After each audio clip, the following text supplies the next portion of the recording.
सो हे beautiful people. सो मेरे daily के audience, स्वागत है आप सभी का नॉलेज डेली में। और आज हम लोग बात कर रहे हैं rich dad poor dad book के बारे में। इस बुक के ऑथर है रॉबर्ट कियोसाकी और ये अभी भी हमारे बीच ही है। इनका एक चैनल भी है रिच डैड बोल के, तो आप लोग वहाँ भी जाके इनके नॉलेज को गेन कर सकते हो, इनसे नॉलेज ले सकते हो। तो आज हम लोग बात करेंगे इन्हीं की most popular book rich dad poor dad के बारे में। देखिए, रिच डैड पुअर डैड एक फाइनेंशियल बुक है। एक्चुअली में देखा जाए तो एक फाइनेंशियल बुक है जहाँ पे ऑथर अपने दो पिताजी के बारे में बताते हैं, जिनमें से एक तो उनके अपने बायोलॉजिकल फादर होते हैं जो कि एक बहुत अच्छे पढ़े लिखे ग्रेजुएट होते हैं और एक प्रोफेसर होते हैं। और दूसरा जो उनका फादर है, जिनकी भी बात कर रहे हैं रिच डैड की, वो उनके फ्रेंड के फादर है जो कि उतना ज़्यादा पढ़े लिखे भी नहीं है, फिर भी वे बहुत ज़्यादा अमीर होते हैं। और इस बुक के थ्रू ऑथर समाज की मानसिकता जो पैसे को लेके है उस पे आघात करते हैं। तो हम लोग इसी के बारे में आज जानेंगे। अगर आसान शब्दों में कहूँ तो ये बुक कहीं ना कहीं पैसों को लेके आपकी जो समझ है उस पे चोट करेगी। तो चलिए इसके पहले पॉइंट से शुरू करते हैं, रिच डैड पुअर डैड। पहले चैप्टर में ऑथर इंट्रोडक्शन देते हैं अपने दोनों ही पिताजी के बारे में, और वे यहाँ पे दोनों का अप्रोच कैसा है, दोनों पैसे को किस हिसाब से देखते हैं, उसके लिए क्या एक्शंस लेते हैं, इसके बारे में बात करते हैं। वे बताते हैं जहाँ उनके पापा जो कि बहुत ज़्यादा पढ़े लिखे ग्रेजुएट है, वे उन्हें बोलते हैं कि तुम भी कॉलेज जाओ, अच्छी डिग्री लो, फिर अच्छा जॉब करो और पैसे कमाओ और सेविंग करके अमीर बनो। जबकि पुअर डैड बोलते हैं कि तुम स्कूल जाओ, जो बेसिक एजुकेशन है वे लो, उसके बाद एक ऐसा स्किल सीखो जो तुम्हें पैसे बना के दे। और एक बार जब तुमने पैसे बनाने स्टार्ट किए, फिर उस पैसे को अपने लिए काम पे लगाओ, जिससे वे तुम्हारे लिए और ज़्यादा पैसे लेके आ सके। उसके बाद है point 2, the rich don't work for money. जैसा कि अभी भी मैंने बताया है, इस चैप्टर में ऑथर बताते हैं कि ये जो आइडिया है कि आदमी बहुत ही मेहनत से काम करता है जिससे उसे एक अच्छा जॉब मिले, वे बहुत अच्छे से पढ़ाई करता है जिससे उसे एक बहुत ही अच्छा जॉब मिले, जिसमें उसे बहुत ही अच्छी सैलरी मिलेगी, और यही है फाइनेंशियल सक्सेस का की। तो इसको ऑथर बोलते हैं कि ये गलत है।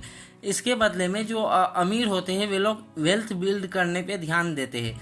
मतलब वे लोग अपने लिए लगातार पैसिव इनकम को जनरेट करते रहते हैं, और वे लोग ये सीखते हैं कि पैसे को कैसे बनाता है, पैसे को कैसे अपने लिए काम पे लगाया जाए। उसके बाद तीसरा पॉइंट है व्हाई टीच फाइनेंशियल लिटरेसी। मतलब पैसे का फाइनेंशियल ज्ञान इंसान के पास क्यों होना चाहिए।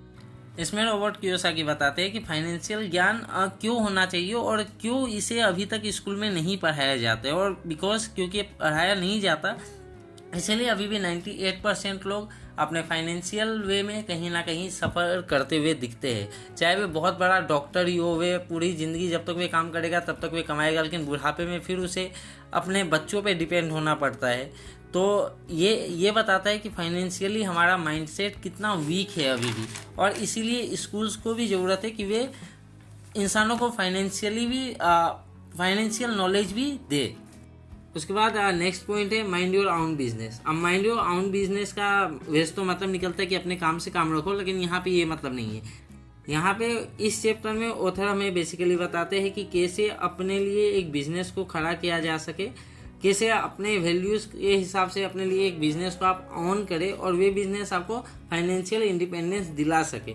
इसमें एंटरप्रेन्योर माइंडसेट की भी बात होती है और इन्वेस्ट करने की भी बात होती है। एसेट्स में आप इन्वेस्ट कर सकते हैं, आप बॉन्ड्स में इन्वेस्ट कर सकते हैं, जिससे आप जल्दी से जल्दी आप पैसिव इनकम जनरेट करोगे और आप कहीं ना कहीं आप फ्री हो जाओगे फाइनेंशियली। देखिए, हर इंसान काम इसलिए करता है क्योंकि उसे पैसे चाहिए, और अगर आपको कोई ऐसा रास्ता पता हो जिससे आपको बहुत ज़्यादा पैसा बहुत जल्दी मिल जाए, मैं चोरी चकारी की बात नहीं कर रहा हूँ, बट एक जेन्युइन वे में आपको बहुत ज़्यादा पैसा मिल जाए, आपको वे अगर पता चल जाए, वे रास्ता अगर आपको पता चल जाए, तो आप बहुत जल्दी फाइनेंशियली फ्री हो जाओगे, और आप कहीं ना कहीं वे जो बर्डन जिसके अंदर आप घिरे हुए हो उससे आप बाहर निकल जाओगे।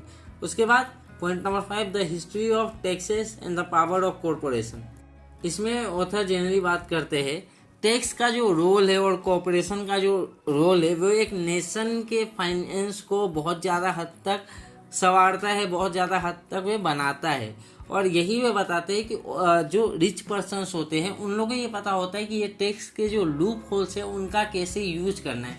आपने देखा होगा कि बड़े बड़े जो बहुत ज़्यादा अमीर लोग होते हैं वे लोग बहुत ज़्यादा दाम देके एक छोटी सी पेंटिंग खरीदते हैं, जिसे गरीब लोग बोलते हैं अरे इससे क्या फ़ायदा है, बट वे लोग वहाँ पे उसे खरीदते हैं क्योंकि वहाँ उन्हें टैक्स से बचना होता है। वे गवर्नमेंट को दिखा सकते हैं कि मैंने इसे खरीदा है, और वहाँ पे उनका पैसा माफ़ होता है, जो कि गरीबों को नहीं पता होता है। और यही नॉलेज वे पास करते हैं अपने अगले जनरेशन को, उसके बाद वाले जनरेशन को। तो अमीरों को पता होता है कि टैक्स के लूप होल्स का कैसे यूज़ करना है, जो कि जैसे मिडिल क्लास या गरीबों को नहीं पता होता है। और इससे सीखना मतलब कि फाइनेंशियल नॉलेज में इस कोऑपरेशन और टैक्सेस से कैसे बचा जाए, इसको सीखना बहुत ज़्यादा इंपॉर्टेंट होता है। तो ये थे आज के पहले 5 पॉइंट्स। कल फिर यही वीडियो रहेगी इसी बुक के बारे में। इसके लास्ट के 4 पॉइंट्स को हम लोग लेके आएंगे। आशा है आपको ये वीडियो पसंद आया होगा। हमारे चैनल को लाइक शेयर और सब्सक्राइब कर दे। Thank you.